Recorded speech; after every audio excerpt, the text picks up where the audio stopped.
வணக்கம். தமிழகம் முழுவதும் பொது விநியோக திட்டத்தின் கீழ் சுமார் 2 கோடி குடும்ப அட்டைகள் உள்ளன.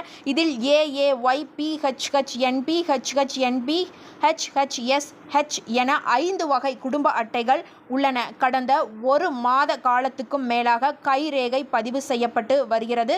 ஏப்ரல் 1ஆம் தேதிக்கு முன் கைரேகை பதிவு செய்ய தவறினால் பொருட்கள் விநியோகிக்கப்படாது என கூறப்படுகிறது.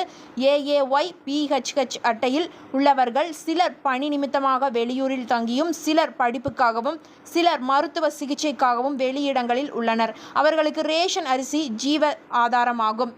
எனவே கைரேகை பதிவு செய்ய ஏப்ரல் 30ஆம் தேதி வரை கால நீட்டிப்பு வழங்க வேண்டும் என குடும்ப அட்டைதாரர்கள் கோரிக்கை விடுத்துள்ளனர். இந்நிலையில் சிலர் மானியத்தில் வழங்கும் அரிசியை லாப நோக்கில் விலைக்கு விற்பனை செய்து வருகின்றனர். ரேஷன் அரிசியை விற்பவர்கள் மீதும், அதனை கொள்முதல் செய்பவர்கள் மீதும் கடுமையான நடவடிக்கை எடுக்க வேண்டும் என பொதுமக்கள் கோரிக்கை விடுத்துள்ளனர். நன்றி.